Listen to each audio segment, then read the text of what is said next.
of New York City is one of your proudest accomplishments, right alongside education. And yet many New Yorkers also feel that the city is uglier as a result of all the high-rise condos going up, and many feel that they've been displaced from their homes by gentrification. On balance, can you argue that the rezoning of the city has been a good thing for the people? Well, I think you're absolutely right. There are certainly people that don't like the big buildings and people that do feel they're being pushed out. But in almost all those cases, that was from previous zonings. Those that have been done in the last 8 years have been done, and the effect of them after they've gone through all of the approval processes and in the end done by the City Council at our request and at the request of Amanda Burden and the City Planning Commission, those rezonings give us a future. And what we've tried to do is in neighborhoods like parts of Queens and parts of Staten Island that are residential, preserve the character of the neighborhood and prevent the big buildings from going up. On the other hand, in places like Greenpoint, Williamsburg, where we do have the space for big new developments, Hunts Point South, places like that where you can accommodate the people who want to come to the city and find housing, where people who want to build big stores and build factories so they can manufacture. We have to have a balance. And it's that balance of letting neighborhoods evolve slowly rather than in a revolutionary sense that is really, I think, one of the great accomplishments. Just take a look at Willets Point, a place where there really wasn't much economic activity going. Today, all of the pieces are in place so that when the economy gets better and when banks start to lend, people will be able to build there, create hotels and jobs and factories. And the same thing is true in other neighborhoods. Mr. Thompson, how supportive, how critical?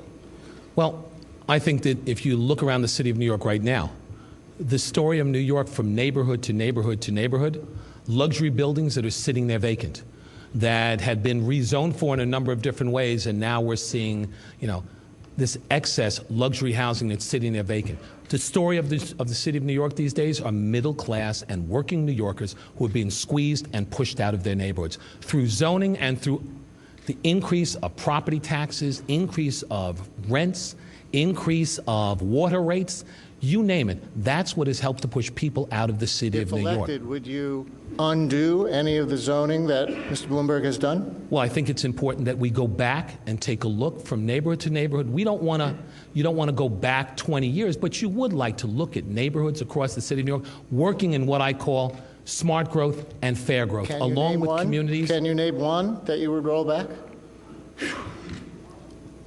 I know that I would definitely take a second look at the west side of Manhattan and Hudson Yards. I think it's in looking at what needs to go there. We need to look at the priorities for the city of New York. We need middle and moderate income housing.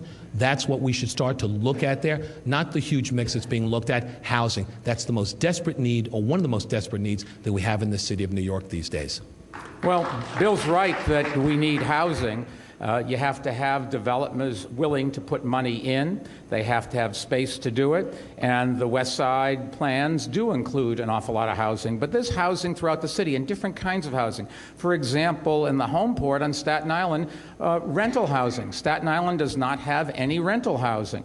You go to other neighborhoods, we're building high-rises, and the other neighborhoods, we're building separate, low-rise, two-story houses. Yes, it's true that there are about 3,000 apartments that have come on the market that are unsaleable at the moment. That's 3,000 out of 3 million, just to put it in context, going through the worst recession we've had in many decades. So I think the future for this city for real estate is still quite strong. People are moving here. This argument that people are moving out isn't true. Our population continues to go up, and all the demographers say there's no increase in the number of people moving out. They're just other people moving in. If we look, 2006, over 150,000 middle-class families moved out. People come up to us and speak to you all the time about the fact they can no longer afford to live in the city of New York. I met a woman a couple of weeks ago who said, geez, I'd love to be able to vote for you. I work in downtown Brooklyn, but I've had to move to the Poconos because my rent has been moved up to $2,000 and I can no longer afford to live in the city of New York. That's the story of New York City these days, of working and middle-class people who can no longer afford to live in the city that they've helped to make great. And this city administration, this Bloomberg administration, has not focused on them. If anything, they've continued to increase water rates, taxes, and other things on their back to help squeeze them out of the city. Okay.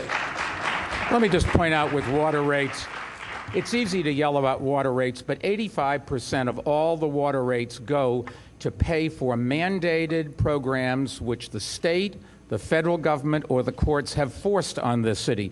So if you don't like the water rates, and I don't like them any more than anybody else, the attention should be directed at Albany and at Washington, because that's where the money has to go.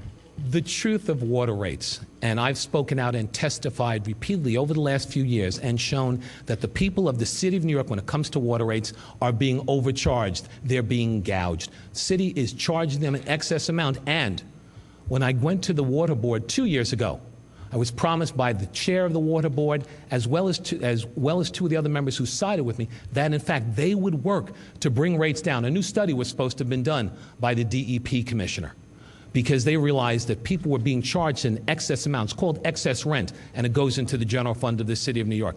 When I came back this year, members of the water board had changed. The chair had been removed because he had agreed with me. Two of the other members who believed that water rates were too high had been removed and were no longer on the board, and the DEP commissioner was a different one. Water rates are too high. They're backdoor property taxes right now, and it needs to end. Thank you very much, Mr. Thompson and Mr. Bloomberg, and thank you for the question, Brian. We now turn to the next question from Adam Lisberg. Mr. Thompson, last year in New York, 543,000 people were stopped and frisked by police, overwhelmingly black and Hispanic. The number keeps rising. You surprised some people in one of the primary debates when you said you supported stop and frisks as a useful police tool. But when just 6% of those stopped end up getting arrested, how useful is it? Well, what I said was I support stop and frisk as a valuable policing tool, but right now, I think we all know it's being overused. They're on pace this year to stop and frisk over 600,000 men and women across the city of New York. And I think that the problem, communities feel that they are being singled out and targeted. And when people feel that way and the numbers support it, then you need to make change. How would you strike that balance? How? Using stop and frisk for what it was supposed to be used. If you want to take guns off the streets, you have suspicions about an individual, then you stop them. What stop and frisk is being used now, or being misused for right now, is to stop almost everybody. And as we see, almost 90% of those who are stopped and frisked have done nothing wrong. And almost 90% of those people are African American and Latino. Mr. Mayor, you've been in charge of the police department during this, and if the number keeps rising, at what point do you say the raw number is just too high? You know, when I got elected, I set two goals for myself. One was to continue to bring crime down, something that nobody thought we would do. And certainly in this day and age, with the economy down, conventional wisdom is crime always goes up. Nobody thought we could continue to do, but the fact of the matter is we're going to set another record this year for low crime. But at the same time, my other goal was to improve community police relations. And I think one of the things I'm most proud of is that we have accomplished both at exactly the same time. You know, every child's life is precious. Everyone means something to me. And when I read about a child getting shot in the streets, I think to myself, could I have done more to get guns off the street? Could I have done more fighting the NRA? But if you take a look, we have focused on making sure that our police department reflects the community. A majority of our police department now are minorities. We have focused on training. We even have community activists come and sit with each new class and try to harangue them and stir them up and explain to them what's going to happen and taunt them so that they get used to the real world out there and they understand they have a responsibility to protect as well as to prevent, as well as to go and look for people where there's a reasonable suspicion that they might have done something. I am very concerned that they do this in a responsible way. I think it is an effective tool to keep bringing crime down. And I've looked very carefully at it, and while I think we have to continue to look at it, so far I think the police department has struck the right balance. And the fact that I have been endorsed by so many people from so many different communities says to me that we probably have gotten it right. Not perfect, something down the middle, and that's what we have to do in the real world.